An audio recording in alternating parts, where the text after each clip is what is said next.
Perkenalkan, kami dari kelompok 7 ingin mempresentasikan perusahaan untuk analisis Gojek. Nama saya Desi Faidah Dan nama saya Indira Maharani. yang kami akan menjelaskan analisis pestel yang akan dibawakan oleh Indira. Gojek adalah perusahaan teknologi asal Indonesia yang didirikan tahun 2010 oleh Nadiem Makarim, Kevin Auli, dan Michel Angelo Moran.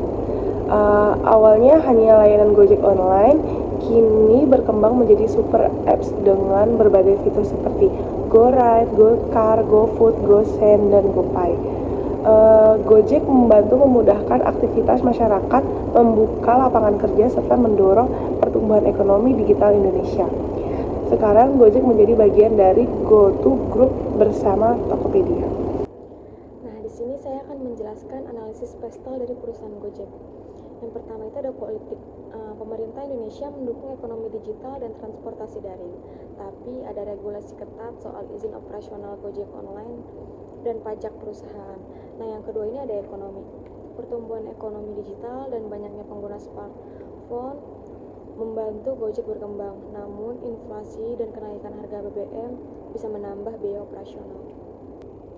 Nah, dari sisi teknologi, kemajuan teknologi bikin Gojek bisa terus berinovasi lewat GoPay, GoSend, GoBuys, dan lain-lainnya. Dampaknya membuka peluang besar, tapi butuh biaya besar juga untuk keamanan datanya. Dari sisi lingkungan, orang-orang sadar soal tentang polusi dan kendaraan listrik.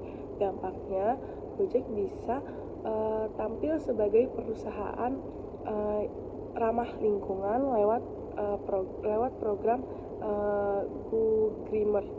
Nah, dari sisi hukum ada aturan tentang perhitungan data dan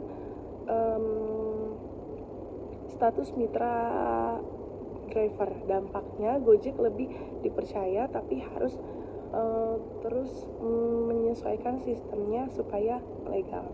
Kesimpulannya, pestel ini menunjukkan Gojek lingkungan luarga Gojeknya itu banyak peluangnya, tetapi tetap ada tantangan yang harus dikelola lagi, seperti itu. Lanjut, kita akan menjelaskan analisis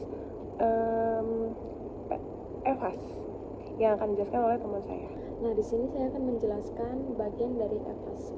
Kalau pestel tadi cuma nyebutin faktor luar, EVAS itu tetap tahap berikutnya buat ngitung seberapa benar pengaruh, peluang, dan ancaman terhadap Gojek. Di EVAS, setiap faktor eksternal dikasih bobot dan rating.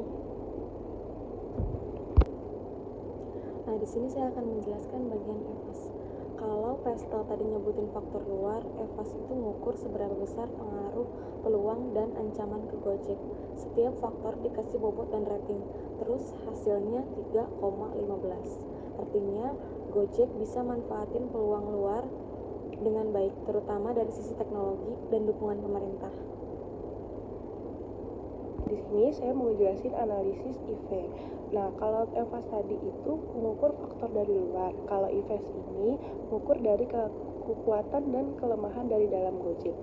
Nah, kelebihannya Gojek mempunyai brand-brand kuat dan banyak inovasi, dan jaringan drivernya pun luas.